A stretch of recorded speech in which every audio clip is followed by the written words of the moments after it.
So hello everyone, welcome to new blog. कैसे हो आप सब? होप आप लोग अच्छे होंगे। मैं भी ठीक हूँ। तो स्टार्ट करते हैं वीडियो को। मैं सुबह उठ के अपने स्टडी टेबल पे आता हूँ। सामने एनसीईआरटी होती है जो लास्ट टाइम में पढ़ रहा था। सारी चीज़ों को साइड में करके मैं अपना टू डू लिस्ट वगैरह रेडी कर लेता हूँ। आज क्या क्या चीज़ें करनी है मुझे। तो यही मैंने रेडी कर लिया है आज के टू डू लिस्ट को। आज बहुत कुछ है करने के लिए, देखते हैं कितना कुछ कर पाते हैं। स्टार्ट करते हैं एनाटॉमी की एनसीईआरटी रीडिंग करने से। मैंने मॉर्फोलॉजी की रीडिंग कल की थी, तो मॉर्फोलॉजी को इसलिए मैंने रिवीजन करने के लिए लिया हुआ है। बगल में वो 11th वाली एनसीईआरटी है, इधर एक सेकंड दिखाता हूँ। ये रहा मॉर्फोलॉजी वाला पार्ट, मैंने कल इसको रिवीजन किया था। आज नई वाली एनसीईआरटी से मैं कर रहा हूँ बेसिकली, तो आज नई वाली एनसीईआरटी से एनाटॉमी वाले सेक्शन को करेंगे पूरा कंप्लीट। तो स्टार्ट करते हैं अब इसको रीडिंग करना। इसमें वैसे न्यू वाले में काफी कम पेजेज हैं। न्यू वाले में अभी कुछ कुछ जो लास्ट के सेक्शन थे उसको हटा दिया है। सो अभी स्टार्ट करते हैं इसको करना। एंड वही अगर साइड बाई साइड में मेरी ओल्ड वाली एनसीईआरटी दिखाऊं तो उसका हाल देखो कैसा हो रखा है। लाइक बहुत गंदा सा हो रखा है ये। बट अब मैं सारे चैप्टर्स को, जैसे मैंने पहले ही बताया हुआ है कि न्यू एनसीईआरटी से ही कर रहा हूँ, तो एनाटॉमी को भी न्यू वाले एनसीईआरटी से ही करेंगे। तो शुरू करते हैं इसको न्यू वाले एनसीईआरटी से करना। एंड साथ में मेरी बोतल में पानी खत्म हुआ होता है, तो आगे स्टडी सेशन स्टार्ट करने से पहले मैं इसमें गर्म पानी फिल कर लाता हूँ।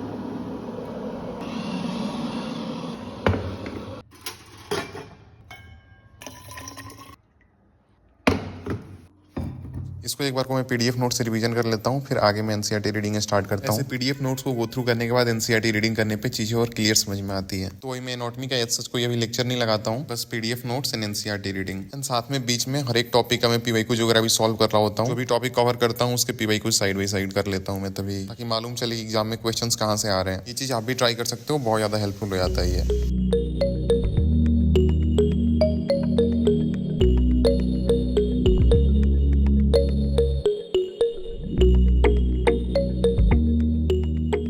तो ये मैंने पूरे एनाटॉमी वाले चैप्टर को कंप्लीट कर लिया, इसकी पूरी एनसीईआरटी रीडिंग कंप्लीट कर ली। और एक चीज दिखाता हूँ मैंने अभी नोटिस किया कि कितना वियर्ड है न्यू एनसीईआरटी के अंदर जो चेंजेस वगैरह किए हैं। कुछ टॉपिक्स वगैरह हटाया है, तो कितना लूजली किया है, बस कैसे भी जल्दी जल्दी में कर दिया है। देखोगे पहले जो मेरिस्टेमेटिक टिश्यू का अलग अलग टाइप दिया था ओल्ड एनसीईआरटी के अंदर, इंटरगैलरी होता है, एपिकल होता है, एक्टल होता है वगैरह, वो सब टॉपिक हटा दिया इधर से। बट समरी में से उसको हटाना ही भूल गए। यानी चैप्टर के लास्ट में जो समरी आती है वो ओल्ड वाले एनसीईआरटी की ही है। मतलब चैप्टर के अंदर उस चीजों का समरी निकाल दिया है जो टॉपिक चैप्टर के अंदर अभी है ही नहीं। मतलब देख रहे हो कैसे किया हुआ है। ऐसे यहाँ परमानेंट टिश्यू सिंपल कॉम्प्लेक्स होता है काइंड ऑफ, मतलब बिल्कुल वही समरी रखा है जो इसका समरी था। डिट्टो सेम है दोनों।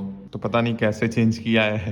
एटलीस्ट चैप्टर के अंदर जो जो कंटेंट दिया है उसके अकॉर्डिंग समरी होना चाहिए ना, बट समरी पुराना वाला ही समरी दे दिया है। बस यहाँ पे आए का कुछ लाइन, जो 2-3 लाइन था वो बस इधर का हटाया हुआ है, बाकी सब बिल्कुल वही है। पहले का तो बिल्कुल एक वर्ड तक चेंज नहीं है। खैर एनीवेज, हमारा एनाटॉमी का कंप्लीट हो गया। एंड अभी अगले टास्क पे आते हैं। और एनाटॉमी के अंदर मैंने बस जो सेकेंडरी ग्रोथ वाला पोर्सन है उसको नहीं पढ़ा। इस वाले पोर्सन को, मेरिस्टेमेटिक वाला जो है, अलग अलग टाइप के टिश्यू होते हैं, इसको मैंने ओल्ड वाले एनसीईआरटी से एक बार को देख लिया। तो एनाटॉमी वाले चैप्टर के अंदर मैंने सब कुछ कवर किया है। बस जो अभी ये सिलेबस के अंदर ये वाला सेक्शन नहीं है सेकेंडरी ग्रोथ वाला, उसको बस मैंने नहीं किया है। यहाँ से आगे ये सेकेंडरी ग्रोथ वाला, ये सब अभी मैंने रीड नहीं किया। बाकी सब पूरा करके खत्म हो गया। होपफुली सेकेंडरी ग्रोथ से क्वेश्चन ना ही पूछे, या लास्ट में उसको भी देख लेंगे। इंडिया का कुछ भरोसा नहीं है। तो हमारा इधर एनाटॉमी की एनसीईआरटी रीडिंग जो करनी थी वो तो करके कंप्लीट हो गई, तो इट्स डन। अभी मॉर्फो को मैं रिवीजन करता हूँ अपने शॉर्ट नोट से, जो मैंने कल पढ़ा हुआ था। साथ में एनसीईआरटी के अंदर जो हाईलाइट की हुई है चीजें, उसको भी एक बार को देख लेता हूँ। तो मॉर्फो को एक बार को मैं रिवीजन कर लेता हूँ। इधर रहा इसका शॉर्ट नोट्स, जिसके अंदर सारे एग्जांपल्स वगैरह मैंने लिख रखे हैं। तो अभी एक बार को इसको यहाँ से रिवीजन कर लेते हैं, शॉर्ट नोट से और एनसीईआरटी के अंदर जो हाईलाइटेड पॉइंट है वहाँ से। तो अभी देखते हैं इसको। और अगर आप कोई टेस्ट सीरीज ढूंढे हो जो कि बहुत ही ज्यादा अफोर्डेबल हो और उसकी क्वालिटी बहुत अच्छी हो, तो आप टेक्स्ट बुक का नीट यूजी 2025 मॉक ले सकते हो। जैसे मैंने पहले के ब्लॉग्स में बताया था, मैंने भी इसके अंदर इनरोल किया है। प्राइस बहुत कम होने के बावजूद भी इसमें नंबर ऑफ टेस्ट बहुत सारे मिल जाते हैं। जैसे इसमें प्रैक्टिस करने के लिए टोटल 139 टेस्ट आपको मिल जाएंगे, जिसके अंदर 90 पार्ट वाइज टेस्ट है, 44 पीवाईक्यूज के टेस्ट हैं, 20+ फुल लेंथ टेस्ट है। और इसमें ये चीज बहुत अच्छी है कि जब भी आप टेस्ट को कंप्लीट करते हो तो एक बहुत ही ज्यादा डिटेल्ड टेस्ट एनालिसिस मिलती है। और इसमें कोई लिमिट नहीं है, आप एक टेस्ट को दोबारा जितनी बार भी चाहो उतनी बार अटेम्प्ट कर सकते हो। और अगर अभी आप पास इलाइट के अंदर इनरोल करते हो तो अच्छा खासा डिस्काउंट भी मिल जाएगा, क्योंकि अभी इनकी मंथ एंड सेल चल रही है 30 और 31 को। So this will be a very good time to enrol in this. Test में इनरोल करने का लिंक आपको नीचे डिस्क्रिप्शन में मिल जाएगा, तो आप वहां से इसको चेकआउट कर सकते हो। तो अभी मैंने पूरा मॉर्फो भी कर लिया रिवीजन कंप्लीट। इसके सारे एग्जांपल्स वगैरह भी शॉर्ट नोट से देख लिए। साथ में एनसीईआरटी में जो चीज़ें मैंने हाईलाइट की थी उसको भी देख ली। ये पूरा करके कंप्लीट हो गया। एंड अभी मूव करते हैं अगले टास्क की तरफ। तो मैं एक छोटा सा ब्रेक लिया होता हूँ, थोड़ी देर के लिए मैं छत पे जाता हूँ। छत पे बहुत अच्छा सा मौसम हुआ होता है यार। देखो तो अभी सनसेट का कितना प्यारा व्यू आ रहा है। इतना ज्यादा रिलैक्सिंग लगता है देखने में, एकदम काम वाली फीलिंग आती है देख के। फिर उसके बाद नीचे वापस में अपने स्टडी टेबल पे आ जाता हूँ। तो इधर अगर टू डू लिस्ट पे आए तो हमने इधर मॉर्फोलॉजी का रिवीजन तो कंप्लीट कर लिया, तो इसको टिक कर लेते हैं। एंड अभी next time thinking carboxylic acid करने का। इसके अंदर शॉर्ट नोट्स भी रेडी करना है और मेरे को एनसीईआरटी रीडिंग भी कंप्लीट करनी है। मैं कल इसको कर रहा था, दिखाता हूँ मैंने कितना किया था इसको। कहाँ पे है? इधर ही रखा था उसके शॉर्ट नोट्स को यार, किधर गया?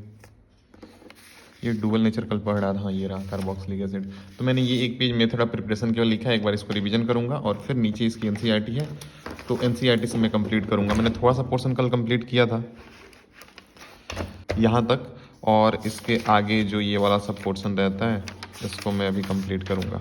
तो ये कंप्लीट करके हो जाएगा। बाकी आगे वाला चैप्टर अमीन तो मैंने कंप्लीट कर ही लिया था। मेरे पास ऑर्गेनिक के सारे शॉर्ट नोट्स थे, बस एक इस टॉपिक का नहीं था। कार्बोक्सिलिक एसिड का, एल्डिहाइड कीटोन का भी है, ये बस छूट रहा था। तो मैंने सोचा कि इसको भी शॉर्ट नोट्स में रेडी कर लेते हैं। ये मेरे पास एक्चुअली में इसके अच्छे नोट्स हैं मेरे पास, इसलिए मैं इसके शॉर्ट नोट्स नहीं बना रहा था पहले, बट मैंने सोचा कि अच्छा रहेगा अगर एक पेज के अंदर सारी चीज़ों को लिख लेते हैं तो रिवीजन में लास्ट में बहुत ज़्यादा हेल्प मिलेगा। यही सोच के मैं इसको रेडी कर रहा हूँ। अब एक बार को रिवीजन करते हैं इसको और फिर एनसीईआरटी से इसको कंप्लीट करेंगे। अब पहले रिवीजन करते हैं कार्बोक्सिलिक एसिड के शॉर्ट नोट्स को। ऑर्गेनिक में यार आई फील जितनी बार रिवीजन करो उतनी बार कम है। इतने सारे टोटल रिएक्शन हो जाते हैं, सबके रिएजेंट वगैरह मिला के हो जाते हैं कि अगर मल्टीपल रिवीजन ना करे तो सच में भूल जाएंगे उसको। तो मैं पहले कार्बोक्सिलिक एसिड को शॉर्ट नोट से रिवीजन कर लेता हूँ और फिर एनसीईआरटी से इसको आगे करना शुरू करता हूँ। ऑल्सो साथ में ऑर्गेनिक के अंदर इंटेक्स क्वेश्चन बहुत ही ज्यादा इंपॉर्टेंट होते हैं, लाइक बहुत ही ज्यादा। जो भी एनसीईआरटी के एग्जाम्पल्स वगैरह होते हैं तो उसको भी मैं साइड बाई साइड जो भी चैप्टर कंप्लीट कर रहा हूँ एनसीईआरटी से, तो उसके सारे इंटेक्स क्वेश्चन भी कर ले रहा हूँ मैं, और साथ में उस चैप्टर के सारे एग्जाम्पल्स भी सॉल्व कर ले रहा हूँ। क्योंकि ऑब्वियसली यार एक बार अब दोबारा फिर से इसके लिए थोड़ी टाइम निकालेंगे जब एक बार बैठ के पूरा इंटेक्स क्वेश्चन करते हैं। तो इसलिए थॉट कि अगर एनसीईआरटी से कर रहे हैं तो सब अच्छे से ही करते हैं, और साथ में मेरे शॉर्ट नोट्स के अंदर ही एनसीईआरटी के अंदर जो भी एक्स्ट्रा पॉइंट है उसको भी लिख दूंगा, ताकि शॉर्ट नोट्स के साथ वो चीज़ें भी रिवीजन होती रहेंगी। तो ही मैं ऐसे ही कर रहा हूँ ऑर्गेनिक।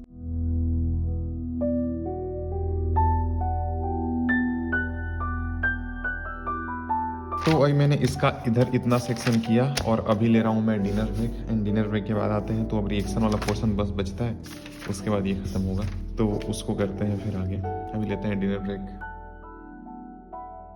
तो अभी मैं डिनर करके आ गया हूँ और अब आगे कंटिन्यू करते हैं करना, और अब लगे हाथ इसको पूरा खत्म कर देते हैं। तो लेट्स स्टार्ट एंड कंटिन्यू। और साथ में मेरे को अब की बार अब शॉर्ट नोट्स बनाने रहेंगे आगे, क्योंकि इसके अंदर मेथड ऑफ प्रिपरेशन तक ही था और आगे अब इसके अंदर फिर रिएक्शन वाला पार्ट आ रहा है। तो सारी चीज़ें अब मैं इसके पीछे नोट डाउन करूँगा इस साइड में।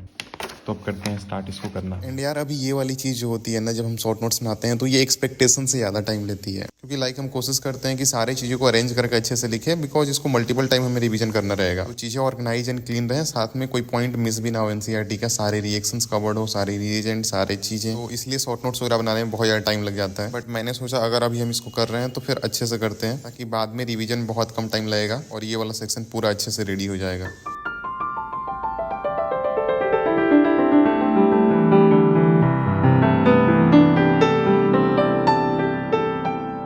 पूरा फाइनली करे कंप्लीट हो गया ये कार्बोक्सिलिक एसिड वाला, और साथ में मैंने पूरे कार्बोक्सिलिक एसिड वाले सेक्शन को बस एक पेज के अंदर रेडी कर लिया। इधर है और इधर है सारे रिएक्शन इसके अंदर, और जो जो चीज़ें एनसीईआरटी के पॉइंट्स वगैरह हैं वो सभी मैंने इसके अंदर लिख लिए हैं। तो ये प्रॉपर रेडी हो गया एंड इसी के साथ हमारा ये वाला सेक्शन भी कंप्लीट हो जाता है एंड इसी के साथ हमारा ये वाला टास्क भी कंप्लीट होता है। अभी मूव करते हैं फिजिक्स, तो आप पढ़ते हैं। फिजिक्स के अंदर सेमीकंडक्टर में को रिवीजन करना था, तो अभी उसको देखना शुरू करते हैं। एंड सेमीकंडक्टर रिवीजन करने के लिए मैं इसका हेल्प लूंगा। मैंने इसी पीडीएफ के अंदर ही काइंड ऑफ शॉर्ट नोट्स बना रखे हैं, जो जो चीज़ें इसी के अंदर लिख के, तो 2-3 पेज के अंदर ये हो गया है इसी के अंदर। तो इधर से रिवीजन कर लेंगे इसको। तो अभी स्टार्ट करते हैं और इसका रिवीजन कंप्लीट करते हैं। मैंने ऐसा मॉडर्न फिजिक्स सेमीकंडक्टर में किया हुआ है कि पीडीएफ के अंदर ही और चीजें जो एडिशनल थी उसमें ऐड करके और पीडीएफ में ही kind of short notes ready कर लिए हैं। तो इनसे ही करके हो जाता है, 2-3 पेज ही इसके अंदर भी होते हैं, तो पूरी चीजें रिवीजन हो जाती है। तो अभी स्टार्ट करते हैं सेमीकंडक्टर करना। फिर मैं आगे सेमीकंडक्टर एंड मॉडर्न फिजिक्स का थोड़ा सेक्शन देखता हूँ। इतने में ही रात के अप्रॉक्स 2 बजने को हो गए होते हैं, मुझे नींद भी आ रहा होता है। फिर उसको करने के बाद मैं सोने चला जाता हूँ। एंड अब यहीं पे एंड करते हैं आज के ब्लॉग को। अगर चैनल सब्सक्राइब नहीं किया हो तो सब्सक्राइब जरूर करना। खुद का ध्यान रखना। जल्द मिलते हैं। Take care. Bye bye.